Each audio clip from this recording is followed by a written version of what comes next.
Welcome, Barry Winkless. So you are the Chief Strategy Officer of CPL and Head of the Future of Work Institute. Yes, so thank you so much for coming today. No problem, my pleasure. So there's been a lot of discussion about the future of work, particularly over the last number of years, to the point where it's become a bit of a buzz phrase almost and sort of become meaningless in some way. So what does the future of work mean to you, and also what does it not mean? Yeah, it's a really good point. I think first and foremost, we need to think about the future of work as something strategic. So that's really, really important. And for me, it's really about 3 Ws. So it's really the workplace, so where work will take place, the workforce, how we're comprised as a group of people that deliver work, and then work tasks, so the tools, the technologies, the mindsets that actually deliver the work. And for me, really, when we come to a definition of the future of work, it's really about the evolution of those 3 Ws over different contexts and within different time horizons. So I think I agree. I think future work has probably become synonymous with where we're working. But actually it's much, much bigger than that. And so at the Future Work Institute, we focus on those 3 Ws, how they're changing for the good and for the bad, and what that might mean then in terms of society, and then also in the actual organisation itself. And what does it mean, do you think, in kind of practical terms or in a real life scenario? What will the future kind of look like? Yeah. It's a big question, I know. Yeah, no, but it's a very relevant question. I like to say that the story of the future of work has yet to be written, but we're at a good first defined draft, if that makes sense. And I think overall, I would say we're going towards 3 things. One is more human. The second one is more societal, and then the third thing is more technological. So when people ask me in general about, where is this thing called work going, I always answer those 3 things. They're quite broad and they're different within different contexts, but by and large, from our research, and we've researched probably over 150 organisations at this stage, that generally seems to be the direction of travel. And a lot of it is driven by real needs, right? So if you think about massive environmental and sustainability crisis hitting the globe, organisations are having to respond in kind, hence the societal impact. I think when it comes to the technological one, it's a bit more of an interesting thing, because I think there's still a drive towards efficiency and hyper efficiency. And I think when it comes to the human side, there's a number of different reasons why people are trying to create more human type organisations, fundamentally to keep people and to keep people motivated, and also to attract the right type of people into their organisation. So different reasons why there are those 3 things, but I would say by and large that's the direction of travel when it comes to a future organisation, if we want to call it that. I'm so glad you mentioned technology, because it has kind of become an intrinsic part of the workplace, particularly lately with the rise of AI and automation, but also AR and things like that. Yeah. Like, where do you see that kind of use of technology going in the future? Do you just see it continuing to accelerate, or do you think that kind of future human kind of approach is going to pull it back? That's actually really interesting. Look, I think a couple of things, right? So if you look at any of the research or stats and from our own work, by and large, let's say 8 out of 10 organisations are trying to become more digitally enabled, right? So by and large, most organisations are trying to become more technological. And again, some because of competitiveness, some because people are trying to catch up, and then some because people are really trying to, pre-own a new market space or wherever that may be. But I think overall, yes, the direction of travel is in that more technologically enabled organisation. And I say technology because it's not just about digital. We also see in the manufacturing space, this rise of industry and manufacturing 5.0, and it's really all about how do we connect all of this amazing technology that we have? How do we utilise data to predict new things? How do we use AI to augment our staff in new and exciting ways so that they can multiply off each other? So technology is definitely here to stay. I think, just to come back to your point, I think we need to look at it in a much more holistic manner, though. I think we need to understand the interplay between technology and the human, technology and society. So for example, if we're trying to create these hyper-efficient organisations, what does that actually mean to the environmental impact of an organisation? So there's big contradictions happening here. Is it really true to say that by having more technology, we're creating a much more human-centred approach? I'm not 100% convinced yet. And there's big debates around replacing versus reshaping and the impact of technology on jobs. I'm a little bit on the fence, not because I don't understand the topic, but more because from our own work and from other research we're reading, it's not really definitive enough for me. So if you look at the World Economic Forum, they're definitely saying it's a reshape, ultimately be a very positive thing, but then other commentators are highlighting actually this could be quite a bad thing. I think the real interesting point for me is this is the first technology revolution where we've actually had intelligent learning machines. So a lot of the commentary here is really looking at it through the last industrial revolution, and that worries me a little bit because we're not talking about just data, or we're not talking about simple technology. We're talking about learning intelligent technologies that can do all sorts of stuff that we haven't even thought about yet. So I think that's what's really interesting to me in terms of the future organisation. But by and large, organisations are driving to be much more technologically enabled. Now, by the way, I should say at a global level, still only about 2/3 of the world's population is connected in some way. So, that's still quite a large part of the population that we need to think about. How do we include them? People talk about inclusivity. Technology can be a great includer and can be a massive excluder. So how do we use technology for the good? That's another massive question for, I think, the future of work as well.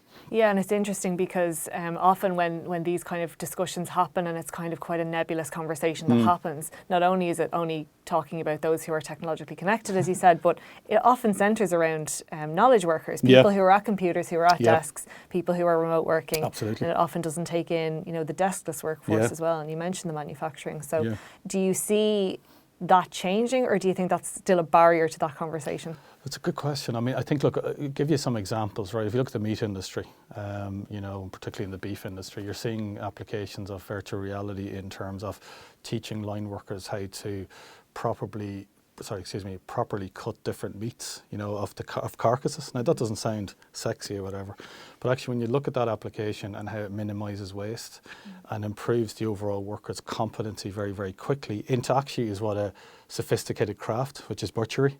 That's really, really interesting.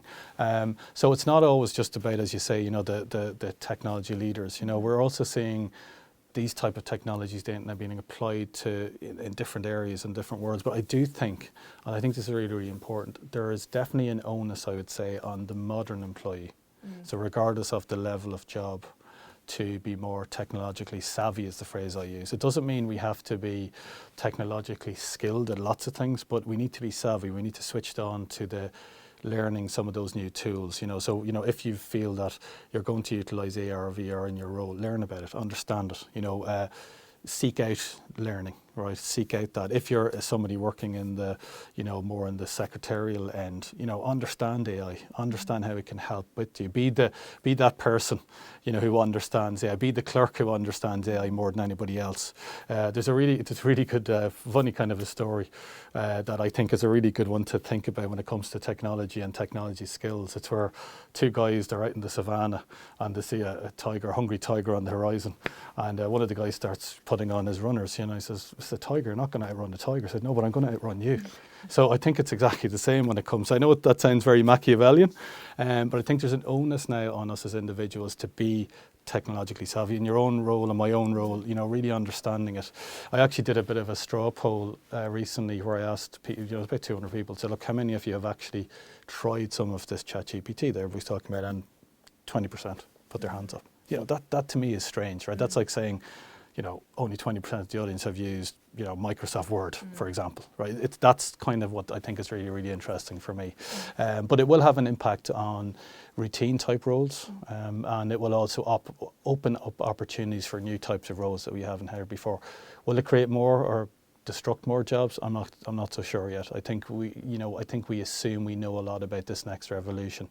Other generations thought they knew a lot about the industrial revolutions that happened in the past, and they had to rethink, based on that. So if you think even about our last industrial revolution, and let's be really honest, the environmental impact of that way of thinking wasn't something that was factored in at the very start of that industrial revolution. It was all about improving wages and working conditions and better products, but nobody thought about the after impact, of those types of products. So I would say we can assume we know more than we do. Mm-hmm. Yeah, it's almost like looking through an outdated lens. It's a very, very good analogy. There's a Japanese concept called shoshin, and it's really about, no matter what you're looking at, how do you adopt a beginner's mindset? I think as leaders we have we really do have an onus to stand back, recognise that we don't understand all of this stuff, and really ask the stupid questions, and don't let technology maybe take a lead on our strategy. Because for my own role, actually, it's really important that the strategy and where you're trying to go comes first, and then you can understand where technology can bring you to maybe more exciting places, but in a direction. You know, and I think, you know, I get asked a lot about technology and strategy. They're totally intertwined. But I think, you know, at the end of the day, strategy is about direction, and, you know, it's about understanding the environment in new and exciting ways. And then you can use technology to help you to get there, and you can utilize technology to find new areas within those spaces. So I think it's it's really interesting to be, you know, in my role, because it's not just at the Future Work Institute, but in terms of a strategy person, in terms of this revolution that really is happening.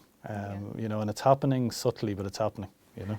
And it was so interesting that you said it's important that, like, you don't let technology lead you, because I was also wondering, you know, is there a danger in the workforce, and going back to that kind of hyper productivity kind of mindset that we all still kind of have a little bit, is there a danger of, you know, almost like technology for technology's sake, you know, the panic of being like, oh, we better start using AI, and we better start using automation because everybody else is, and not really thinking ahead of why we're using it. That's actually a really great point. And I think if I look at many organizations, right, so a really interesting stat for me is organizations today, right, with a tenth of their workforce are more or less 10 times more efficient than the equivalent time 50 years ago. But I think you're right. I think ultimately what I'm seeing is a lot of people running to the AI piece, right, and sometimes poorly formed projects, not really thinking about the bigger picture. And it's definitely more about being in the AI club than it is about, you know, being a professional organization, utilizing the best of emerging technologies to explore new frontiers. And I do think that's a really important piece to look at. So I'll give you a good example. You know, within our own organization, we're applying some AI tools in terms of helping our recruiters to much more quickly create job advertisements, as an example. Really practical application that saves time for the recruiter and enables them to focus in on their core role, whilst also maintaining what I would call a professional brand presence within the marketplace. It seems like a very, very small one, but the most important thing is it's actually right in the core of our own vision, which is to be the world's best at talent solutions, right? So it gives a recruiter the ability to spend more time with their client, or to spend a bit more time on another task that's value add. So I think for me, it's really about picking what I call hero projects. And a hero project should be something not just about the deliverable, but it also moves you forward in terms of your strategic direction. And sometimes we do projects just for a little efficiency gain, but it doesn't necessarily move us in a broader direction. I think they're the kind of discussions I think people need to have around, particularly around AI. It's a very, very powerful tool, there's no doubt about that, and it's multiple applications. You know, but equally AR has really interesting applications. We're starting to see organizations using VR to immerse people in what it would be like to work within this particular organisation. So, for example, the Defence Forces in the US are using VR to get people a sense of what it's like to be in the Naval Service, as an example. So there are good case studies out there, but they're small, you know, and they're still burgeoning. And I would say the AI adoption in certain organisations is huge, but then in probably the vast mean is probably small at the moment, you know, from our own experiences in terms of what we're seeing. So it's an interesting time. I do think fundamentally you still need to know, you know, the why of your organisation, where you're trying to get to. And obviously technology is such an integrated part of that, you know. So big answer, big question. And how do you find, or how do you rather see all these tech trends sort of balancing with, you know, coming back to that human side of things, how humans have to adapt as we go into the future in terms of like their skill sets? You know, you talked about like those employees having to kind of learn, not everything, but like they'll have to adapt their skills. Where do you see that kind of area changing? I think that's a really interesting question. Look, I think if we take an Irish context, there's obviously large programs like SkillNet, etc., that their focus really is to, I suppose what you'd call it, narrow the skills gap in many, many areas. So I think that's one thing. I think when it comes to the broader skills piece, though, you know, I think we do have a tendency to talk a lot about tech skills, but there's also sustainability and green skills, which are probably, I would say, equally as important in the modern workforce. And then we've called what I would call the social skills, right? So, for example, creative thinking, you know, is really, really important. Analytical thinking and systems thinking, really, really important. And I think, but sometimes we're not sure why those skills are important. So I think, for example, we talk about systems thinking. If you look at most reports, they'll talk about systems thinking maybe as a top 5 skill needed for people like ourselves to really, win in the future. Rarely do people ask, well, what does that skill give me? That skill really gives you an understanding of how things work holistically. So when people ask me, what's the most important skill set for the future work, it's actually a mindset, I think. And it's thinking about things more holistically. And then understanding what are the kind of skills I need to think more holistically. Well, I definitely will need to understand a little bit more about technology. I'll definitely need to understand maybe a more human approach to leadership. I definitely need to understand that more green approach to, how I'm, thinking about my business and the impact it has on the broader society and the broader environment. And I think the magic is thinking about those things in a very holistic way. People ask me what's the most important letter for the future work. I always say it's H. It's not human, it's actually holistic. And human, technology, society are all part of that piece. So, anytime somebody stops me on the street and say, what's the most important skill? I said, look, systems thinking, because you need to develop a holistic mindset. You need to connect the dots. You need to understand where your role is going. And I always like to say that to people as well, like roles now, including my own role, and probably your own, Jenny, have evolved massively. Think about the amount of actual tools and digital tools that you use now just as norm in your role, and it's exactly the same for me. 30 years ago when you're doing strategic, competitive landscape mapping, you'd be doing a lot of desk work and, ringing people.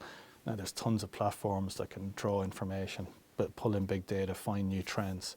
So for me, it's really about that holistic mindset, and it's to really become kind of, I would say, savvy in those areas around human, around sustainable, and around technological.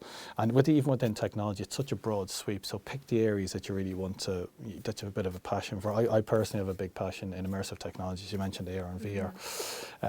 And I was amazed at how quickly you can develop something with limited skill because there's so many good tools out there. So within a few weeks, I'm developing up a few VR ideas, Now, they're not, amazing, but you're kind of going, whoa, I actually created this. And that's the other thing, right? The barrier to entry for technology and digital skills is decreasing all of the time because the tools, no code movement, it's all helping us to become much more savvy in a much quicker period of time. So it's just having that switched on, mindset to kind of get stuck into these things. And I do genuinely believe, if I even think about organizations I work with, there's always those, kind of lead innovators that are, got interested in AI or got interested in something and they bring something forward. And I think from a leadership perspective, particularly people who are leading businesses, is to make sure that they enable those types of individuals to do something interesting for the business.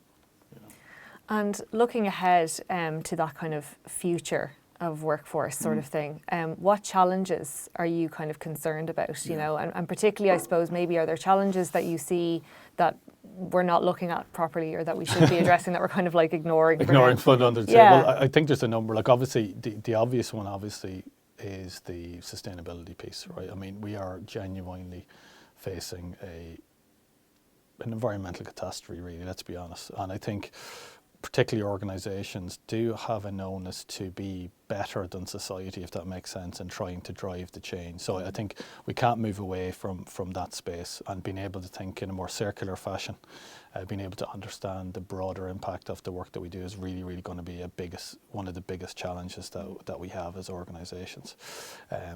If you think even, your most beloved brands like Lego, how do we find alternatives to plastic, right? They're huge questions, and I know they've done a lot of work to try and solve that problem. So, interesting enough, that sustainability thing leads to the next challenge, which is really meaningful innovation, because a lot of those problems are big, massive problems, right? And they require a totally different level of innovation. And I think that leads me to my second challenge, really, which is around deep and broad collaboration. So a lot of those kind of sustainability challenges can't be solved by one organisation alone. So it's really about how organisations together can create these ecosystems and create these massive collaborative networks, to drive change. So I think for me, that combination of, big challenges like the environmental challenge, plus big challenges around real deep collaboration across boundaries and across competition, is going to be a really interesting challenge. I think the third one for me then, that suppose I really think about a lot, is come back to the old technology pieces, technology ethics, when is technology too much? when do we draw the line over, you know, creating roles for people that aren't necessarily massively well educated versus utilising a tool that we know can do the job quicker? Like, to me, that's a decision. You know, we can make a decision around that. It's not something that we go, oh, that's just the way it is. Because I think we are in a world where the technocrat has a lot of influence and, you know, hence this big sell of AI and everything else. And it's all great and huge benefits in things like medicine and, you know, everything from surgery to agriculture. But I think we do need to realise that there are big ethical challenges coming up now, you know, in terms of just because we can do something. It doesn't mean we should do it. And you can see different commentators starting to get a little bit worried by that. You know, they are starting to have those moments. You know, I was watching Oppenheimer recently, and, you know, not to sound too over the top, but, you know, think about this technology revolution as potentially, you know, this new thing that could blow up and create all sorts of destruction, or could really help us on that side. And I think it's just to have the debate around that and to understand the ethical side of it. And I think really the fourth thing for me is, you know, we've been talking about creating these much more human organisations and human-centred organisations. Lots of different ways to talk about what that is. But, you know, how do we really make that happen? You know, how do we really utilise new learnings in behavioural psychology and, you know, social sciences to actually create organisations that are flatter, that actually care more, you know, beyond the norm, that actually think about people and their individual preferences in a much, much deeper way. So I think there are some of the big challenges, but equally big opportunities there for those organisations that are willing to, you know, be there. So that's why, you know, when I talk about the future work, I always say potentially it's the next collaborative advantage. So if the last generation was defined by competitive advantage, for me the future of work is going to be about the next collaborative advantage. How do we collaborate with competitors? How do we collaborate with the people that work for us? How do we collaborate with broad levels of diversity?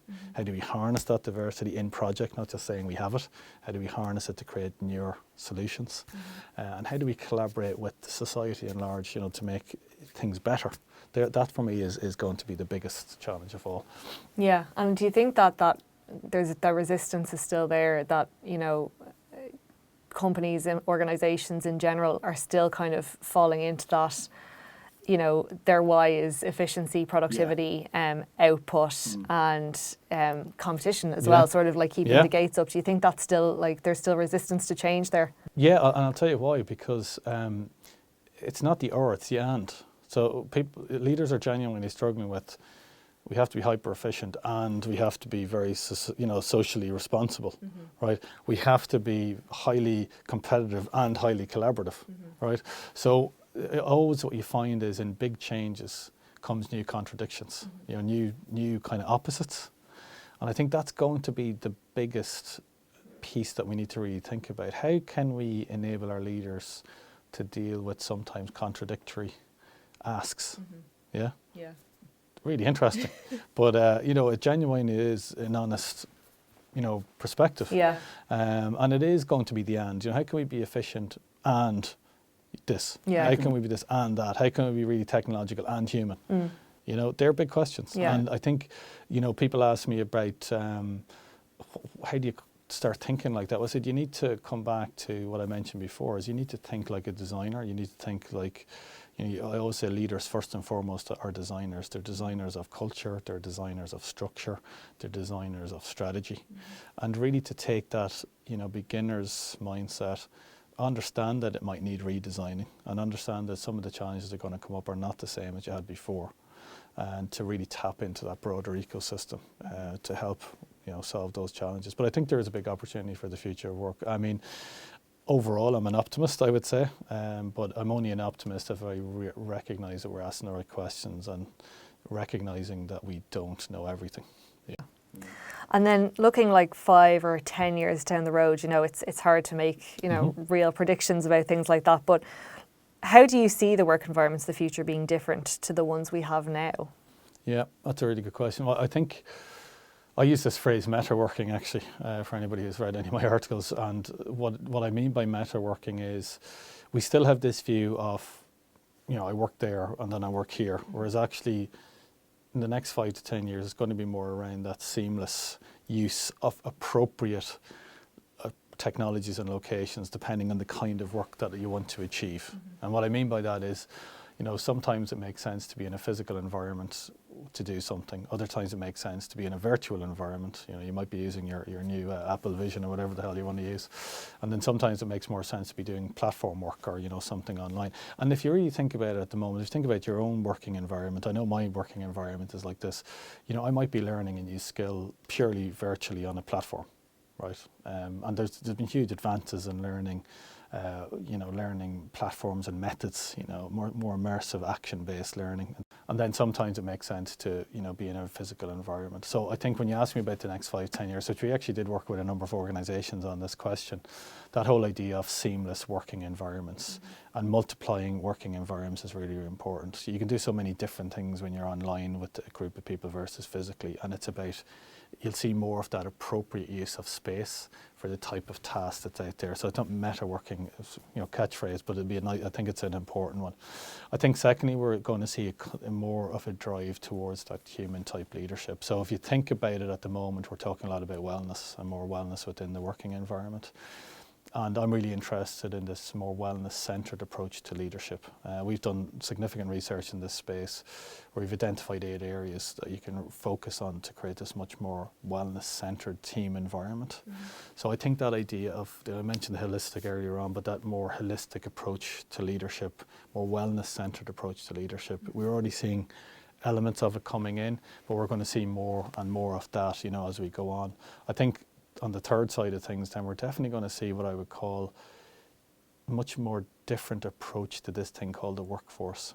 So if you think about traditionally, most organizations would have a fairly large permanent workforce. And what we're already seeing in many organizations now is a mix of, you know, permanent workers, temporary workers, part-time workers, contractors, consultants, you know, pay by the hour experts, you know. So that whole mix, that cocktail of work types is going to be a big thing as well as organizations try to find new ways of efficiency, new ways of agility and new ways of adaptability.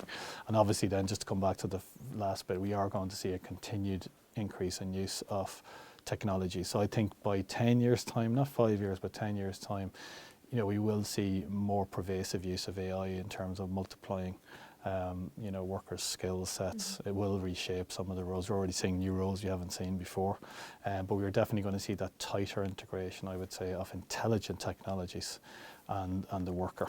So I think they're some of the call-outs. It's a big question, but I think broadly that's the kind of what we're seeing there. And then if you go at a more tactical level, you know, you're going to see a greater integration of diversity into actually things like project selection and project delivery. How do we harness all of that diversity, from cultural diversity all the way through to neurodiversity, to come to different places and to new places? So I still think that we are doing diversity from a good philanthropic perspective, but I think the next 5, 10 years will be around really harnessing that diversity to bring us to new places, you know. I'm always amazed when you even bring in different cultures and on a challenge, or neurodiverse people on a challenge. You just look at it in a totally different way, but I think we're not seeing enough of that.